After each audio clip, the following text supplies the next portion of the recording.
Okay, let's dive into this. भूगोल और पर्यावरण के इस बेहद खास और विस्तृत विश्लेषण में आपका स्वागत है। आज हम जिस विषय पर बात करने वाले हैं ना, वो है वायुमंडलीय नमी, जलचक्र और बादलों का निर्माण। सुनने में शायद आम लगे, लेकिन सिविल सेवा परीक्षाओं और गहराई से भूगोल समझने वालों के लिए ये एकदम कोर टॉपिक है। तो चलिए पूरे साइंटिफिक एक्यूरेसी के साथ इन कॉन्सेप्ट्स को डिकोड करते हैं। आज के इस विश्लेषण का हमारा रोड मैप क्या होगा? बहुत सीधा सा है। हम शुरुआत करेंगे रेनफॉल फंडामेंटल्स यानी वर्षा के परिचय से, फिर समझेंगे हाइड्रोलॉजिकल साइकिल को। इसके बाद हम आर्द्रता यानी ह्यूमिडिटी के प्रकारों पर बात करेंगे, फिर संगणन के अलग अलग रूप देखेंगे और आखिर में आसमान में दिखने वाले बादलों का पूरा क्लासिफिकेशन समझेंगे।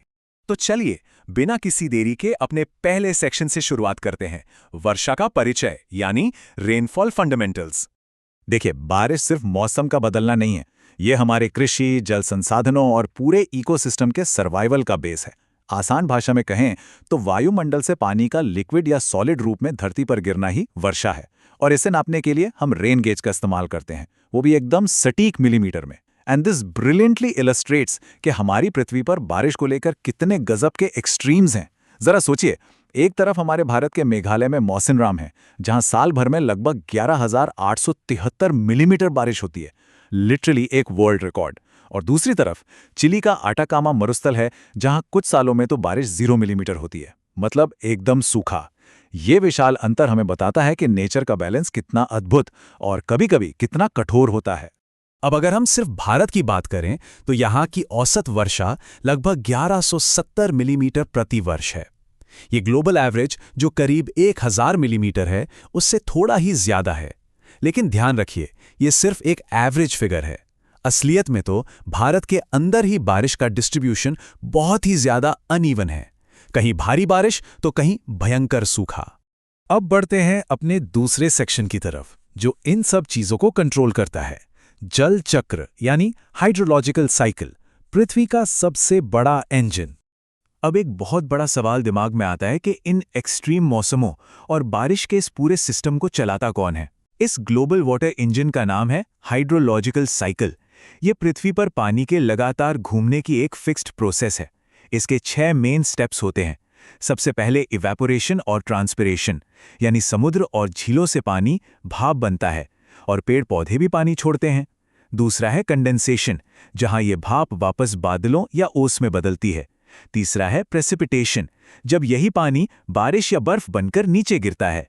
चौथा है रन ऑफ, यानी पानी बहकर नदियों के जरिए वापस समुद्र में जाता है। पांचवां है ग्राउंड वाटर सीपेज, जहां पानी रिस कर जमीन के नीचे जाता है।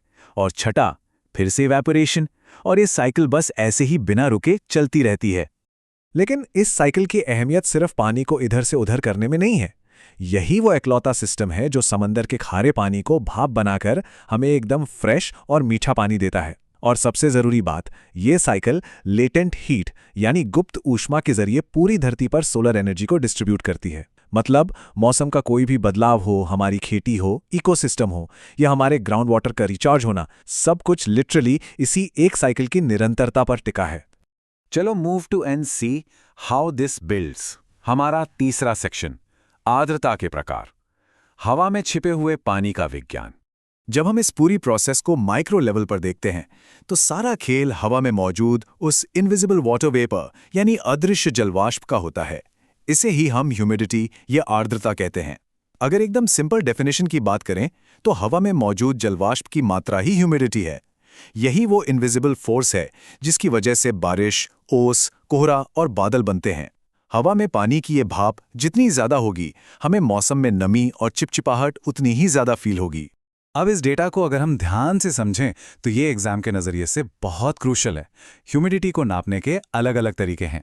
पहला है एब्सोल्यूट ह्यूमिडिटी, जो हवा के प्रति क्यूबिक मीटर में पानी का एक्चुअल वजन होता है। ये ग्राम पर क्यूबिक मीटर में नापा जाता है और टेम्परेचर के साथ बदलता रहता है। दूसरा है स्पेसिफिक ह्यूमिडिटी। ये 1 किलोग्राम हवा में जल वाष्प का वजन है। सबसे अच्छी बात यह है कि प्रेशर बदलने पर भी ये कांस्टेंट रहता है, इसीलिए मौसम विज्ञान में इसका बहुत इस्तेमाल होता है। और तीसरा, जो हम रोज़मर्रा की ज़िंदगी में सबसे ज़्यादा सुनते हैं, रिलेटिव ह्यूमिडिटी। ये हवा में मौजूद एक्चुअल नमी और उस हवा की मैक्सिमम नमी होल्ड करने की कैपेसिटी का परसेंटेज होता है। इसे हाइग्रोमीटर से नापते हैं और हमारी बॉडी का कंफर्ट, कोहरा या बारिश कब होगी, ये सब इसी रिलेटिव ह्यूमिडिटी पर डिपेंड करता है। और इसी के साथ एक और टर्म आता है ओसांग, यानी ड्यू पॉइंट। ये वो स्पेसिफिक टेम्परेचर है जिस पर पहुंचकर हवा अपनी नमी से 100% सैचुरेट हो जाती है। आसान शब्दों में कहें तो इस पॉइंट पर रिलेटिव ह्यूमिडिटी 100% हो जाती है। जैसे ही हवा का तापमान गिरकर इस ड्यू पॉइंट तक पहुंचता है, हवा में मौजूद वो इनविजिबल वेपर अचानक से विजिबल मौसम में बदलने लगता है। और यहीं से हमारा चौथा सेक्शन शुरू होता है, फॉर्म्स ऑफ कंडेंसेशन, यानी गैस का लिक्विड या सॉलिड में बदलना। हवा में मौजूद गैस का पानी या बर्फ में बदलना, यानी कंडेंसेशन का एक बहुत ही स्ट्रिक्ट और गोल्डन रूल है। तापमान को ड्यू पॉइंट के बराबर या उससे कम होना ही पड़ेगा। ये तभी शुरू होता है जब हवा अपनी नमी को और ज़्यादा होल्ड नहीं कर पाती। लेकिन मज़े की बात यह है कि सिर्फ टेम्परेचर का गिरना ही काफ़ी नहीं है। हवा में मौजूद भाप को जमने के लिए कोई सरफेस, कोई सतह चाहिए होती है। और इसके लिए हवा में तैरते हुए माइक्रोस्कोपिक धूल, समुद्री नमक या धुएं के छोटे छोटे कण काम आते हैं, जिन्हें हम कंडेंसेशन न्यूक्लियाई कहते हैं। जब ये कंडेंसेशन जमीन के पास होता है तो हमें इसके कई अलग अलग रूप देखने को मिलते हैं। जैसे ओस, जब रात में ठंडी सतहों पर भाप पानी की बूंदों में बदल जाती है। लेकिन अगर सतह का तापमान 0 डिग्री सेल्सियस से नीचे चला जाए तो पानी की भाप बिना लिक्विड बने सीधे बर्फ में बदल जाती है। इस प्रोसेस को सब्लिमेशन कहते हैं।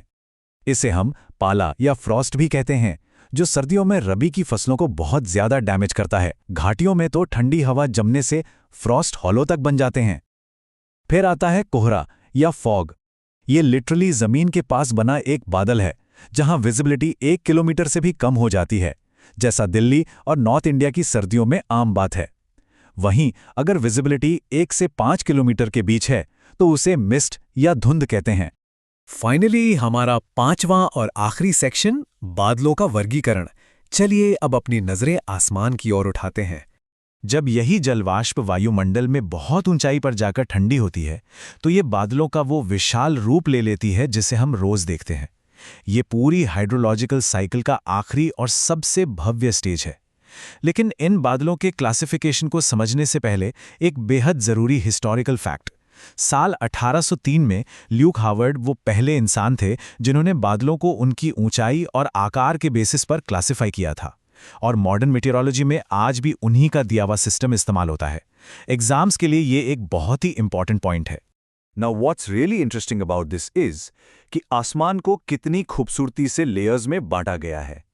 सबसे ऊपर आते हैं हाई क्लाउड्स, जो 6000 मीटर से भी ऊपर होते हैं। इनमें सिरस होते हैं जो पतले धागे या बर्फ के कणों जैसे दिखते हैं, जिन्हें हॉर्स टेल भी कहते हैं। सिरोस्ट्रेटस, जो सूरज या चांद के चारों तरफ एक खूबसूरत सा हेलो या प्रभामंडल बनाते हैं। और सिरोक्यूमुलस, जो छोटे सफ़ेद गोलों की तरह दिखते हैं और मैकेरल स्काई बनाते हैं। फिर आते हैं मिडिल क्लाउड्स, जैसे ऑल्टोस्ट्रेटस, जो सूरज को धुंधला कर देते हैं। उसके नीचे आते हैं लो क्लाउड्स, जो 2000 मीटर से नीचे होते हैं। इनमें स्ट्रेटोक्यूमुलस सबसे कॉमन है। और आखिर में आते हैं वर्टिकल क्लाउड्स, जैसे क्यूमुलस, जो एकदम फूल गोभी जैसे रुई के बड़े बड़े ढेरों की तरह दिखते हैं और साफ मौसम का सिग्नल देते हैं।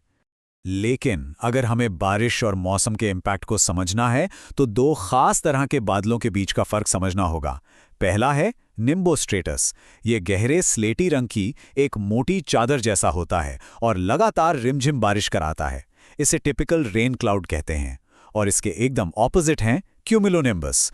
ये एक बहुत ही विशाल टावर जैसा बादल है जो भारी गरज, बिजली, तूफान और ओलों के साथ मूसलाधार बारिश लेकर आता है। इसे हम थंडरस्टॉर्म क्लाउड कहते हैं। दोनों का नेचर एकदम अलग है। So the crucial point is, हवा में मौजूद नमी और ये पूरा जल चक्र एक बहुत ही बारीक और नाजुक बैलेंस पर टिका हुआ है।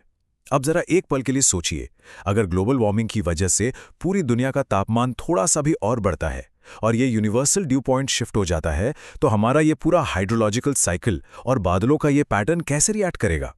क्या ये पृथ्वी के पूरे भूगोल को ही नहीं बदल कर रख देगा? ये सच में एक ऐसा सवाल है जो हमें ये सोचने पर मजबूर करता है कि नेचर के इस इनविजिबल वाटर साइकिल को समझना और बचाना हमारे फ्यूचर के लिए कितना ज्यादा जरूरी है। तो आज के इस एक्सप्लेनर में बस इतना ही।